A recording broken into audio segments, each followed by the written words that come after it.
prochain avec Whirlpool.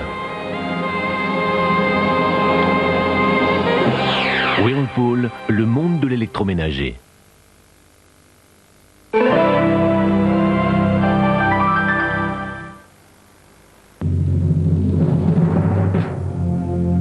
Évaluer un salaire par Minitel. 36,17 salaire.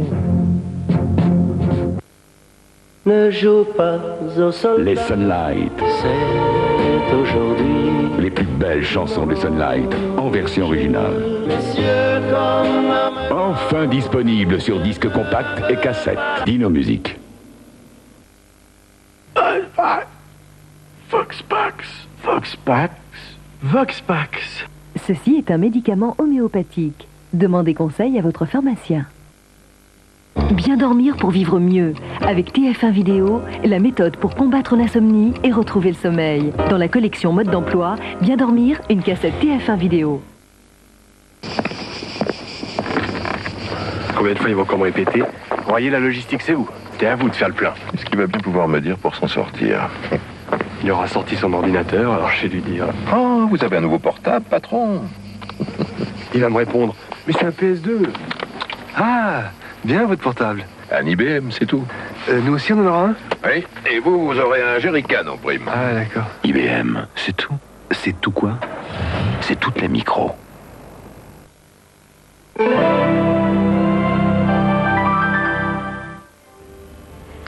Après 15 ans de séparation forcée due à la guerre froide, une mère et sa fille se retrouvent enfin. Mais ces retrouvailles ne sont pas si simples, les souvenirs pèsent lourd, et si la joie prélude, un mur plus invisible que celui de Berlin se dresse entre les deux femmes. Le dernier mot, c'est un film de Gilles Béat, d'après un scénario de Christine Miller, avec Maria Schell, Jacques Weber, Marie-Thérèse Derelin, Jean-Pierre Aumont et Tom Novembre, et c'est à voir demain soir, lundi, à 20h45 sur TF1. Jackie Sardou sera l'invité de Jean-Pierre Pernaut pour Combien ça coûte. Sur la sellette, le budget de fonctionnement de la sécurité sociale, les sex shops, le charity business et les factures téléphoniques abusives. Question, combien a coûté le retrait de l'ancienne pièce de 10 francs? Combien peut gagner un ambassadeur français ou étranger?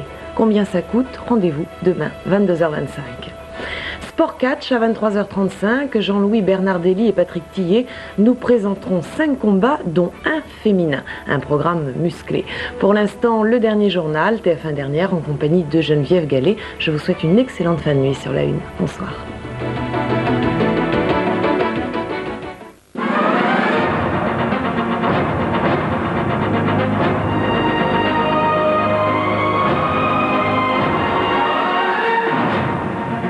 Madame, Monsieur, bonsoir. Le président de la République l'a annoncé ce soir, il y aura une réforme constitutionnelle l'an prochain.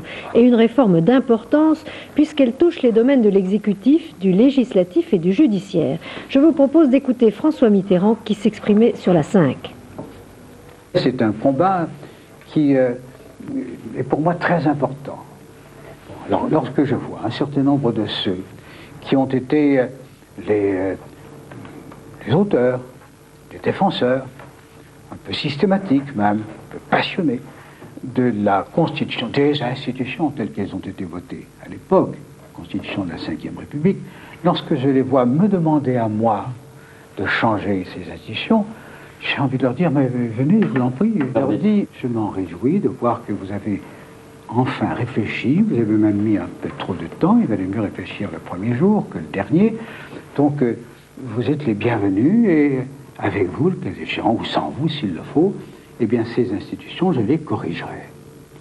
Bon, je pense que le meilleur moment pour cela serait dans le deuxième semestre 92, c'est-à-dire après les élections régionales, pour que cela ne vienne pas interférer, mais avant la nouvelle législature. Comme ça, toutes les cartes seront sur la table et on saura de quoi on parle. De grandes modifications donc qui vont de la durée du mandat présidentiel aux compétences du Parlement, du Conseil constitutionnel et du Conseil supérieur de la magistrature, en passant par le mode de scrutin des élections législatives. Le détail de ces projets avec Isabelle Marie. Première réforme proposée, celle portant sur la durée du mandat présidentiel. François Mitterrand s'y intéresse, elle peut être modifiée. Le quinquennat faisait d'ailleurs partie des 110 propositions du candidat Mitterrand de 81.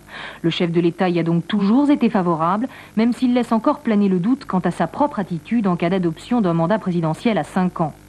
On me presse, on dit le quinquennat, c'est inadmissible que le président... Puis si le cas échéant, il faudra qu'il s'en aille. Mais vraiment, si cela avait été fait avant 1981, je n'aurais pas à me poser la question. Seconde réforme, celle portant sur les pouvoirs du Parlement. Un Parlement aujourd'hui trop étouffé, selon le chef de l'État, alors que c'est lui qui pourtant fait les lois. François Mitterrand souhaite donc que l'Assemblée dispose d'une plus grande initiative pour déposer des propositions de loi et les voir aboutir devant les députés, alors qu'aujourd'hui c'est le gouvernement qui est maître de l'ordre du jour parlementaire. Dans le domaine judiciaire, François Mitterrand a réaffirmé que le Conseil constitutionnel devait voir ses compétences élargies. Un Conseil constitutionnel dont le projet de saisine directe par les citoyens avait avorté en raison d'un blocage au Sénat. Cette réforme sera donc relancée. Également concerné le Conseil supérieur de la magistrature, dont les membres sont aujourd'hui directement nommés par le chef de l'État. On peut donc supposer qu'ils ne le seront plus. François Mitterrand souhaite par ailleurs que soient modifiées les relations entre les grands corps de magistrats, sièges, parquets et le gouvernement par le biais du garde des Sceaux. Je ne partirai pas sans avoir modifié les institutions, a déclaré François Mitterrand. Ces réformes auront donc lieu au second semestre 92. Certaines relèveront du référendum, d'autres du Parlement. Quant au problème du mode de scrutin, François Mitterrand s'est déclaré convaincu par les propositions de Pierre Mauroy. Les législatives de 93 se feront donc au scrutin mixte majoritaire proportionnel. Un projet de loi pourrait être déposé au Parlement avant la fin de cette année. À l'évidence, c'est un très grand changement qui se prépare pour nos institutions. Alors, Jean-Luc Manot, 3 questions. 1, pourquoi ce besoin de modification? 2, pourquoi maintenant? Et puis, évidemment, la 3e question qui en découle, est-ce qu'il y aura une majorité pour l'approuver? Oui, alors je crois, pourquoi ces modifications? Je crois que François Mitterrand, de ce point de vue, s'appuie sur un réel besoin. La Constitution a aujourd'hui 33 ans, c'est l'âge d'une génération, et tout le monde s'accorde à reconnaître qu'il serait plutôt pas mal de la réformer. On pourrait donner quelques éléments. Il n'est sans doute pas très sain que le président de la République nomme seul l'ensemble des membres du Conseil supérieur de la magistrature. Il n'est pas normal que les citoyens n'aient pas accès au Conseil constitutionnel. Même si François Mitterrand ne veut pas tout changer dans ce domaine, il n'est pas très normal que continue à se perpétuer la diarchie qui existe à la tête de l'État entre d'un côté Matignon et de l'autre côté l'Élysée. Et enfin, il est sans doute contre-productif pour la démocratie que l'on voit le Parlement ravaler au rôle de chambre d'enregistrement. Et puis bien sûr, il y a ce fameux mandat présidentiel. La réduction de ce mandat, c'est une véritable institution puisque la durée du mandat a été fixée en 1873 sous la Troisième République. Et aujourd'hui, la plupart des hommes politiques français et la majorité des Français souhaitent que l'on réduise, parce qu'on voit bien qu'il y a un décalage entre une législature de 5 ans et un mandat de 7 ans. On voit bien aussi que 7 ans, c'est beaucoup, et que 14 ans, quand il y a renouvellement, c'est très long. Donc, il y a pas mal de matières sur lesquelles peut s'exercer cette révision de la Constitution. Alors, pourquoi maintenant ? Pourquoi maintenant? Je dirais par instinct, parce que François Mitterrand, quand il est cerné, quand il est en difficulté politique, eh bien il tente une sortie, il prend un risque, et ce soir, il prend effectivement un risque en lançant cette réforme constitutionnelle. Mais c'est un risque calculé, car je crois que le président de la République a un certain nombre d'atouts. On peut les lister. D'abord, c'est l'opposition qui a lancé ce débat. Deuxièmement, il reste maître du jeu dans une large mesure, puisque c'est lui qui détient le calendrier. Troisièmement, il refuse, vous avez vu, de lier la réduction du mandat présidentiel en général à la réduction de son propre mandat à lui. Quatrièmement, parce que l'instauration d'un mode de scrutin mixte, proportionnel et majoritaire passe mieux au milieu de cet ensemble de réformes. Cinquièmement, parce que dans le climat politique actuel, pendant quelques jours, pendant quelques semaines, pendant quelques mois peut-être même, nous allons parler d'autre chose, et que c'est plutôt détendant. Sixièmement, en tout cas pour le président de la République. Sixièmement et dernièrement, parce que la possibilité qui existe aujourd'hui de réformer la Constitution est le fruit d'un consensus, et ce soir on s'en aperçoit, les réactions politiques en général sont plutôt, sinon réservées, du moins certains d'autres même approuvent. Donc a priori il y aurait une majorité pour approuver ce texte. Alors écoutez, le processus est engagé à l'évidence. Alors c'est compliqué, je ne vais pas rentrer dans les détails, mais vous savez qu'il y a 2 articles qui traitent du référendum. L'article 11, l'article 89, l'un dit qu'il faut l'accord du Parlement, l'autre dit qu'on peut y aller directement sur l'organisation des pouvoirs publics. Mais à l'évidence, le processus est engagé. Si l'opinion publique approuve François Mitterrand, eh bien le Parlement ne résistera pas à l'opinion publique. On peut dire que ce soir, on a franchi un grand pas vers la 6e République, et l'on peut dire également qu'on a senti beaucoup de détermination chez François Mitterrand, qui manifestement a envie de laisser son nom, à la fin de son septennat, à une nouvelle constitution, et c'est vrai que du point de vue de l'histoire, on a déjà vu pire. Les réactions, bien sûr, sont nombreuses dans la classe politique. Voici les premières que nous avons pu recueillir. Ça fait des années que je réclame le quinquennat. Vous vous rappelez que je l'avais demandé avant 1986, que j'ai demandé à Jacques Chirac entre 1986 et 1988, et qu'il n'y a pas eu pratiquement de grande intervention publique de ma part, ou à la télévision, dans les articles de presse, où je ne réclame cette réforme. Sur ce qu'a dit tout à l'heure le président de la République, il faut dire des choses précises. La réforme constitutionnelle, on ne la fait pas par référendum. Les propositions donc, qui seront faites par le président de la République, elles doivent être votées en termes identiques par les deux assemblées. Et ensuite, c'est-à-dire par l'Assemblée nationale où il a la majorité et par le Sénat où nous avons la majorité. Et si ce n'est pas voté en termes identiques, on s'arrête. Et ensuite, c'est soumis à référendum. On peut tout à fait trouver un accord à l'intérieur des formations politiques pour modifier le mode de scrutin à condition que ce soit après les élections. C'est pas quand les cartes sont sur la table qu'on peut modifier la règle du jeu, surtout lorsqu'on est celui qui fait la donne. Alors la proposition de réformer le mode de scrutin nous convient. La question est de savoir maintenant quelle va être la dose proportionnelle. Et pour cela, je crois qu'il faut attendre les détails. Les socialistes sont évidemment satisfaits. Le Parti communiste a fait savoir par la voix de son président de groupe à l'Assemblée, André Lajoigny, que ce n'est pas en donnant plus de poids au Parlement que l'on démocratise les institutions et qu'au contraire, cela ne fera que renforcer le caractère de pouvoir personnel des institutions. Quant à Jean-Marie Le Pen, le leader du Front National, particulièrement prudent, il s'est borné à dire que le président cherchait à allier la carpe et le lapin et voulait faire plaisir à tout le monde. Après avoir rendu hommage à Yves Montand, le chef de l'État a abordé d'autres sujets d'actualité. À propos du climat social, il a indiqué qu'il fallait écouter les revendications catégorielles en restant ferme, mais qu'il était nécessaire de restaurer une grande politique contractuelle. À propos du drame des transfusés contaminés par le virus du sida, je leur dois justice, a dit François Mitterrand, qui s'est prononcé pour une loi d'indemnisation. Enfin, le président de la République s'est exprimé sur l'un des sujets brûlants du moment, les meurtres d'enfants et la peine de mort. Écoutez. Ce double meurtre me fait mal. On n'ose pas imaginer à la fois le supplice de ces enfants et la douleur de ceux qui les aimaient. On se sent si proche à ce moment-là et si impuissant à corriger le malheur. Donc ces deux enfants, ce meurtre après tant d'autres, m'a vraiment fait mal. Et le problème de la peine de mort devient harcelant, mais cet homme-là, cet assassin, il mérite la mort. Mais il faut ensuite éloigner sa pensée de cela. Dans tous les pays civilisés, on cherche à réfléchir. Mais accepte-t-on, nous, la société, de tuer parce qu'un individu a tué? Je vous avais dit, il y a quelques années... Il y a 10 ans, le 16 mars 81, avec Alain Duhamel dans un quart sur table, vous restez sur cette ligne. Je suis contre la peine de mort, vous ai-je dit. Avec Robert Badinter, nous avons tenu parole, nous avons supprimé la peine de mort, et je n'entends pas changer de position. Pas de consultation des Français sur ce sujet? Non. Et le chef de l'État a ajouté qu'il faudrait être plus sévère sur la durée des peines incompressibles. Les Verts, qui tiennent ce week-end leur assemblée générale à Saint-Brieuc, ont discuté tout ce dimanche d'un thème central: quelles alliances choisir pour les prochaines élections régionales? Un enjeu capital pour les écologistes, très partagés sur la question. Antoine Lefebvre. C'est d'affirmer très clairement que les Verts sont une formation politique qui ont vocation un jour à exercer le pouvoir. Là-dessus au moins, tous ou presque sont d'accord. Gouverner donc, mais avec qui? Si dans une seule région, les gens de droite, par exemple, sont alliés au Front National, nous, on ne peut pas s'allier ailleurs avec eux. Attitude plutôt tranchée, prise au nom d'une certaine cohérence, poursuivent Yves Cochet et les siens, à la droite, de faire le ménage chez elle. Pas question de jouer les justiciers, et qui plus est de prendre le risque, ici ou là, de bloquer l'institution régionale, rétorquent les pro-Wächter.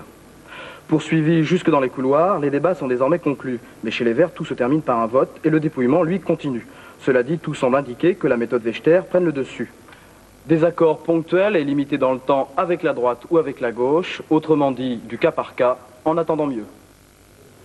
La compagnie Air Inter a annoncé ce soir qu'elle maintenait ses vols prévus pour le 11 novembre, mais qu'en raison de la grève des électroniciens, des retards seraient à prévoir, notamment en fin de journée. Encore un attentat ce soir en Corse où 2 charges explosives de forte puissance ont rasé un garage à Ajaccio. Il n'y a pas de victimes, mais les dégâts semblent importants et la déflagration a été perçue à plusieurs kilomètres à la ronde. L'attentat n'a pas encore été revendiqué. Celui d'hier, en revanche, près de Bonifacio, a été signé du mouvement clandestin Resistencia. Il a détruit 2 bâtiments dans un camping.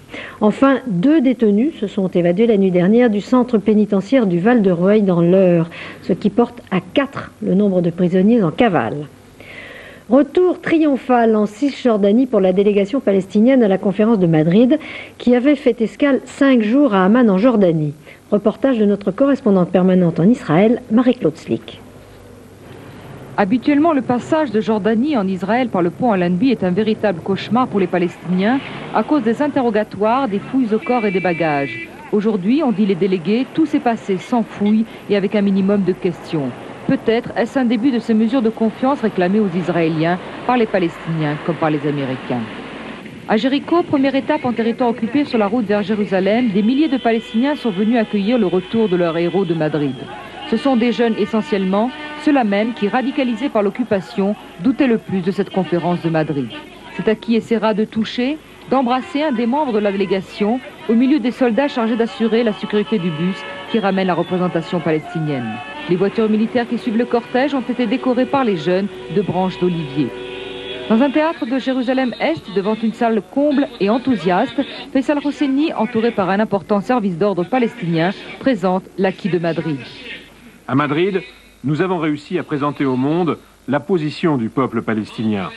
Il voulait réduire le statut de notre délégation. Au lieu de cela, la délégation palestinienne était le centre des regards des télévisions du monde entier. Plus que les autres partis, palestiniens et israéliens sont désireux de trouver un accord. Mais entre les espoirs des uns et la méfiance des autres, le chemin sera long et difficile. Aujourd'hui, aucun accord n'a été trouvé sur le lieu de la prochaine rencontre bilatérale. Les Palestiniens refusent qu'elle se tienne sur place, comme le demandait encore Yitzhak Shamir ce matin. Mais toutes les parties savent qu'elles se tiendront, quoi qu'il en soit. Des 2 côtés de la ligne verte, l'impression, vraie ou fausse, prévaut que Madrid est un point de non-retour.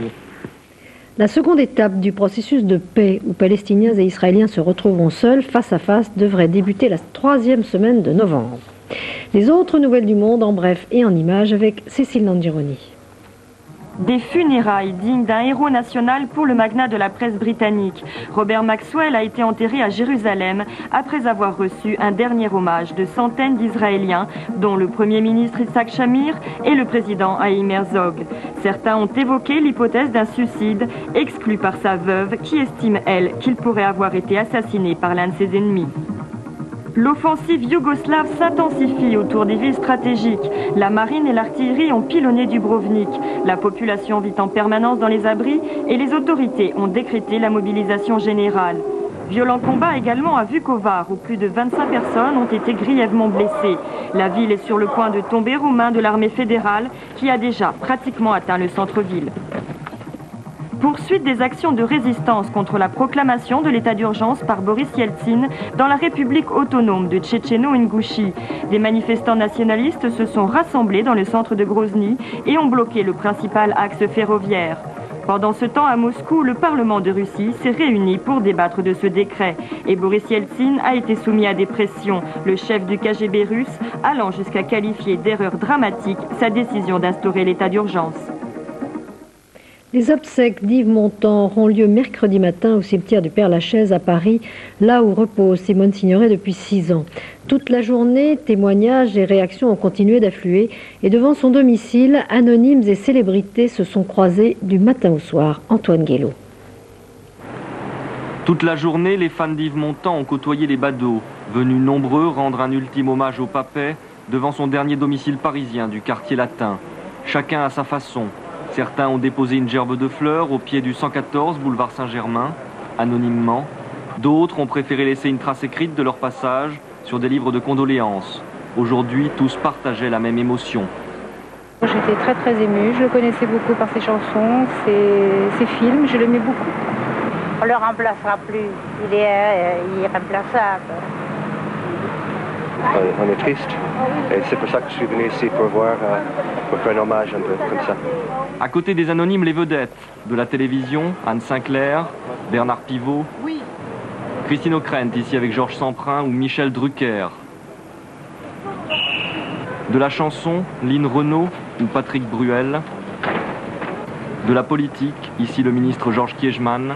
Et bien sûr du cinéma avec Emmanuel Béard. Bref, tous les milieux dans lesquels l'artiste touche à tout a évolué tout au long de sa carrière. À l'étranger aussi, la disparition d'Yves Montand a suscité l'émotion. Isabelle Guyader a fait le tour de quelques capitales. Il mio padre e la famiglia sono stati obbligati. Il était né en Toscane il y a 70 ans. On lui dit aujourd'hui adieu dans toute l'Italie. Adieu à Montand le chanteur, à l'acteur engagé, mais aussi hommage à l'italienne oblige, à Ivo Livi, il seduttore. Toutes les éditions lui ont consacré leur une et plusieurs pages intérieures. Bref, le salut unanime d'un pays natal à celui qui a même conquis l'Amérique. Là-bas pourtant, aux États-Unis, le décès d'Yves Montand a eu moins d'écho. Seul CNN a diffusé régulièrement de courts portraits. La presse a quant à elle salué un Montand acteur et aventurier en amour comme un politique, et bien sûr retenu l'image d'un jeune Français au bras de la belle Marilyn. À Londres, tous les quotidiens sans exception ont consacré des articles à celui qui incarnait pour les Anglais le charme typiquement français d'après-guerre. Toujours au nord, c'est peut-être en Belgique et en Suisse que la mort de l'artiste Montand a été évoquée avec le plus d'émotion. À Moscou, elle a été annoncée le plus rapidement, 1 heure à peine après son décès. Ce soir, plusieurs quotidiens à paraître demain au Japon ont imprimé le portrait du chanteur. Tout simplement parce que du nord au sud, la grande silhouette de Montand était internationale. L'on vient d'apprendre le décès du chanteur d'opérette Luc Barnet à l'âge de 75 ans. Ce baryton faisait partie à la Libération comme Yves Montand de l'entourage d'Édith Piaf. Il avait connu la consécration dans le rôle vedette de l'auberge du Cheval Blanc au Châtelet et avait chanté dans tous les classiques du genre, d'Offenbach à Francis Lopez, aux côtés de Tino Rossi, Luis Mariano, Jean Richard et Georges Guettari. En cyclisme, la France a remporté ce soir la première édition de l'Open des Nations au Palais Omnisport de Paris-Bercy devant le Danemark et l'URSS. Frédéric Magnier et Gilbert Duclos-Lassalle ont été les 2 éléments de pointe de l'équipe de France qui a remporté 3 des 8 épreuves de la dernière journée. Les autres informations sportives en images avec Marianne Macot. Inauguration de la patinoire olympique d'Albertville ce week-end à l'occasion du trophée Lalique de patinage artistique. Les concurrents ont apprécié l'endroit, les soviétiques surtout, ils ont tout remporté par couple. Ici, Krylova et Fedorov en danse sur glace et en compétition, Mishkoutenok et Dimitriev. Précision d'importance, les Français Duchesne ne participaient pas au concours. Isabelle a été opérée du pied en août dernier et l'entraînement des frères et sœurs en a subi du retard.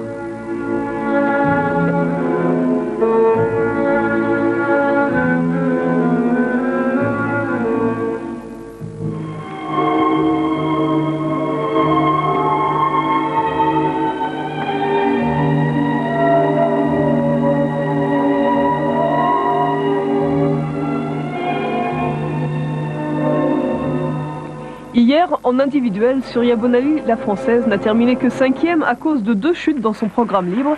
Mais la championne d'Europe a encore 3 compétitions pour se préparer avant les Jeux de février prochain. Voile, le Suisse Laurent Bourgnon a viré avec 200 000 nautiques d'avance sur le Français Jean-Luc Nélias aux Açores. Il a d'ailleurs été fêté par les dauphins.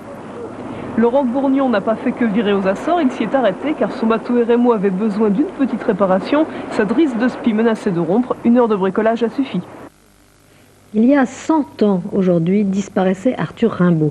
Aux 4 coins de la France, on célèbre la mémoire de ce héros de l'adolescence, romantique et révolté. Jean Chubillot évoque pour nous le souvenir de ce grand poète, disparu à l'âge de 37 ans. D'aucuns parlent, comme Verlaine, de la saveur unique d'Arthur Rimbaud, volupté des mots qui, à l'approche de l'an 2000, troublent encore les esprits. Arthur Rimbaud. Élève brillant mais forte tête, intelligent tant que vous voudrez, mais vous finirez mal, disait un de ses professeurs. Arthur Rimbaud. À 15 ans, fait une fugue pour fuir sa mère, se réfugie dans la poésie, par elle se révolte.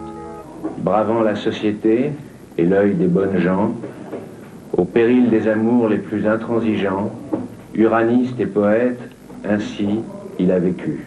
Arthur Rimbaud. En 1871, il envoie ses poèmes à Verlaine qui, troublé par le style du jeune homme, lui donne rendez-vous. Arthur Rimbaud. À 17 ans, compose son long poème Le bateau ivre.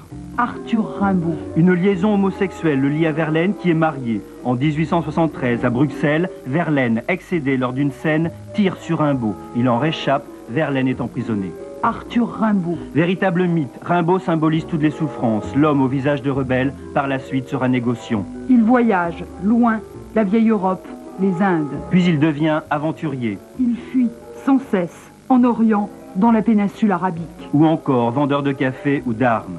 En 1878, il tombe malade, atteint de typhoïde. Lui, l'insupportable voyou, a un jour réinventé l'écriture poétique. Il meurt le 10 novembre 1891. Aujourd'hui à Paris, plus de 100 artistes de tous les horizons de la création lui ont rendu hommage. En librairie, on ne compte plus les livres qui lui sont dédiés. Tous les visages du poète y sont dessinés pour les amoureux de la poésie. Puisse l'année Rimbaud ne jamais s'achever.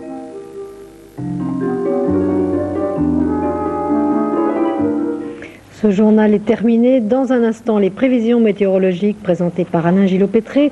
Prochain rendez-vous de l'information, 7h, Jean-Michel Leliot. 13h, Jean-Pierre Pernaut. 20h, Patrick Poivre d'Arvor. À demain. Bonsoir.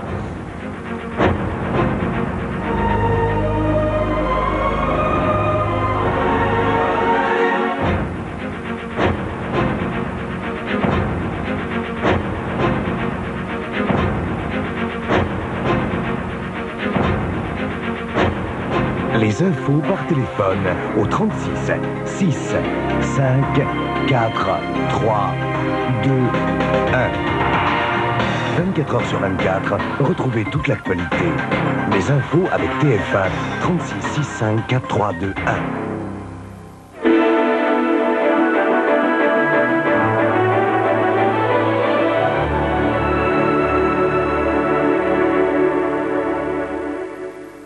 Madame, Monsieur, bonsoir. Voici la tendance de votre semaine prochaine. Je vous offre du vent, beaucoup, de la pluie, énormément, et des intempéries en général.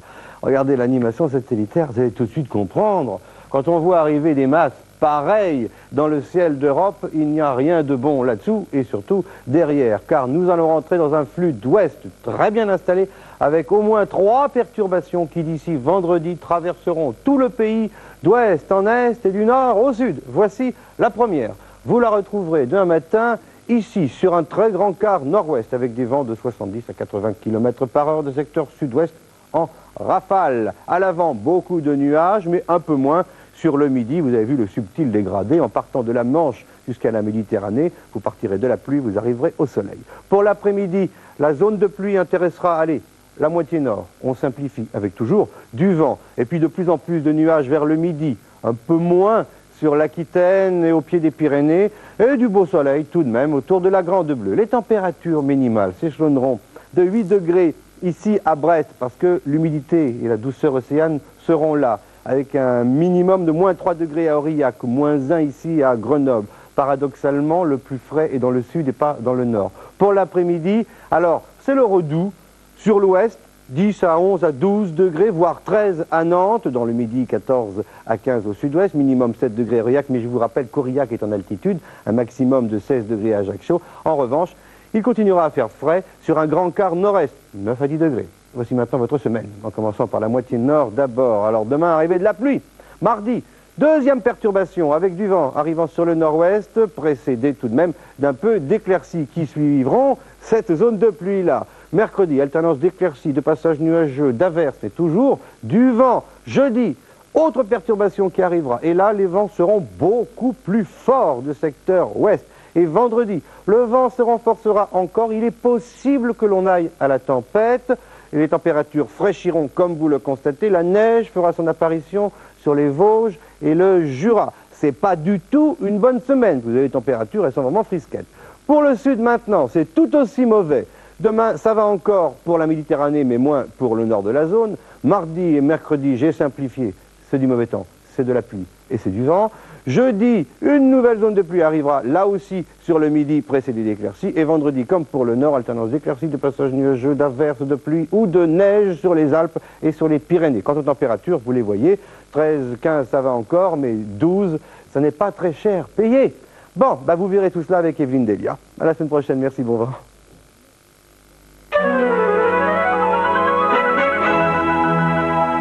Darty, le contrat de confiance. Dans Combien ça coûte, Jean-Pierre Pernaut vous dévoile le budget d'entretien et de fonctionnement des résidences présidentielles, le salaire de ceux qui risquent leur vie pour notre bien-être, ce qu'on dépense au quotidien pour son chien, et l'envie folle de conduire une Formule 3, ça coûte combien? Sur tout cela, le commentaire pimenté de l'intarissable Jackie Sardou. Avec Réponse à tout, le mensuel pour s'amuser à tout savoir. Lundi 22h25, Combien ça coûte avec Jean-Pierre Pernaut sur TF1.